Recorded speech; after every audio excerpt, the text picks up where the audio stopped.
Hello everyone, this is In-Game Art. We're doing another boxing and a breakdown of the demo.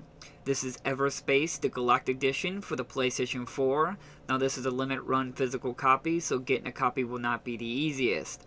As well as that if you get a copy, you might want to bear in mind that it's supposed to come with a soundtrack to the game as well. Now, to start things right off, this comes with the DLC Encounter on disc, which is very nice, as well as it comes with the update version 1.05 on disc as well. Sadly though, there was a 160 megabyte download that will take you up to 1.07. Now, as you can see through the update list, it had quite a bit of bug fixes and alterations in that 1.07 update, which is highly disappointing considering this was a limit run physical release as well as a Galactic edition to be missing a big severe update such as that. Now, moving on to the game, Everspace is a roguelike spaceship kind of traveling kind of game. Now, what separates it from your typical roguelike is that, frankly, it's the graphics. The graphics are quite gorgeous than your typical roguelike games that are available through indie, which you don't see a lot of games nowadays made on the Unreal Engine. But what the game takes place is that you're a clone, and you're trying to search out the answers and piece together what happened and why you keep on getting reproduced into another clone. Every time you die, you give another a chance as a new clone, but you still retain some of the memories that you lost. As you keep progressing further and further, you're trying to piece together exactly what happened. Now, at the beginning of the game, you're allowed to pick two ships. One of the ships are immediately one of the DLC ships. Now, you can buy two ships around 10,000 credits each, and each one has their different stats and benefits. Generally, you have two main ones that are your light, medium fighters. You have your light fighter, which is more of a scout ship, and then you got your heavy cruiser. Each one has their benefits and weaknesses to them. Now, the gameplay is your main typical kind of flight simulator kind of game. You're in space, you go travel around, you can use various equipments, missiles, and lock-on systems. You can do cockpit mode as well as it over the behind the following cam mode, which I generally jump between them both, which is very nice. They work very quickly and function, as well as each ship has their different kind of own cockpit style. So that's really nice and nice little detail as well.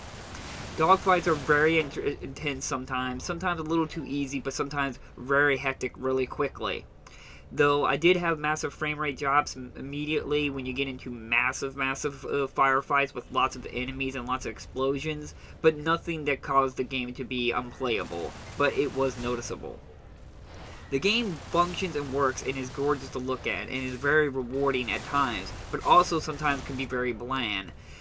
It can be really grip you and you're really interested, and sometimes you're just kind of don't know what you really want to do and don't really care. There's lots of side quests you can do and lots of interesting characters you can meet and do jobs for them, which is also a nice bonus. By my understanding, the Encounter DLC actually include a lot of the extra content that we are seeing. From what I've read, the Encounter DLC is basically like the complete game. Now, there might be future DLCs released, and this may get completely outdated really quickly, and which will be a huge bummer if that does happen. But I do not know of any other DLCs that are rumored to be releasing. But at least we have this version with the Encounter DLC on disc. Now, some of my little gripes about the game is really the controls. It's not that they're really bad, it just has one little thing that bugs me. To boost your ship, you need to press L3. And you need to hold this button to keep boosting. Now, as the game is a pretty big space of areas you can explore, you'll be finding yourself, your thumb, quite tired of having to hold the L3 button constantly to be boosting around. Oddly enough, there was no option menu to able to press the button as a toggle or hold. It would have been very nice as a toggle, because then you'd be boosting a lot. I found this really odd in the options menu not to include this, as well as that a lot of more functions and user-friendly navigation would have been really nice. I know they're working with limited room on a controller, but it probably would have been better if you allowed me to completely customize the controller to how I want to play it, which more games need to start including that. I mean, if people want to talk about it's 2019, well, I'm going to say it's 2019. We should be able to customize our controllers, at least how we want to play our games.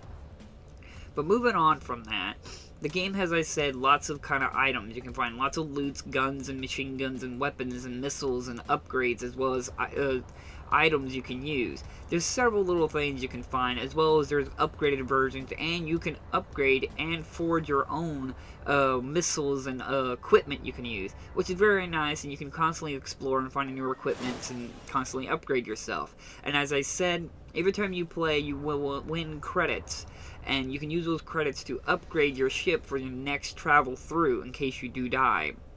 So that way you can constantly progress. It works like a lot like a roguelike. You're going to die at the beginning, and as you keep progressing, you unlock more stuff to help you progress further. It just kind of works the same way. The only downside to Everspace is that it does get really repetitive really quickly in terms of just having to die and start at the beginning, and nothing really new gets introduced, and you just have to drag yourself to get to the end again, to where you can start meeting your stuff. While other roguelikes, you can immediately find something that can cause you to be more interested, or interesting enemies. You're guaranteed to be repeating the same pattern over and over and over. Now, it is a roguelike, and names do change, but if you play, you'll see what I mean about you're going to be seeing the same stuff at the beginning a lot, which can drown it out really quickly. As well as oddly enough, the game highly encourages exploration, but there's an enemy called the Orkar, I think it's like O-K-K-E-R or something, and if you stay in a sector for too long, they will come and like send a fleet against you. I get in the narrative perspective, they're supposed to be chasing you down for whatever reason. I'm not going to do spoilers, but it's just a little aggravating sometimes, because you're trying to have fun exploring, but all of a sudden the game punishes you for trying to explore this amazing space area by throwing these enemies at you, and you have to run. Now, you can try to fight, but you're guaranteed not to win in many situations. But I just said, that's a little thing that aggravated me a little bit. You're trying to tell me to explore and look for resources, but then you punish me for doing that, for taking too long, which there can be many variables of why it slowed me down. But for the most part, the game was enjoyable. I think it's a highly recommended game for a roguelike if you're into those kind of games. Now, I do believe there are better roguelikes out there, sort of like Enter the Gungeon and Binding of Isaac and so forth, but for what it is, compared to other roguelikes, it's definitely a great experience. I think the game is gorgeous to look at. It works pretty good. Just a few little minor gripes here and there, and just little things that maybe could touch up maybe in a sequel or something like that, which I'd be very interested to see this studio be able to make a bigger budget kind of style game, because for what they just achieved here, it's pretty impressive.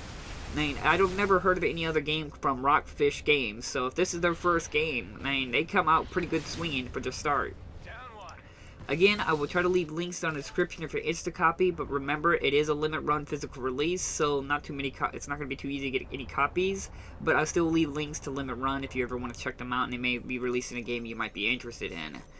I give it my look at it, but I say that if you can find it, try to add it to your collection. It's well worth your time, and it's a pretty fun game. I actually did enjoy myself with it. So thank you all for watching. Hit that like and subscribe button if you want to see more videos from me, and I'll see you guys in my next episode.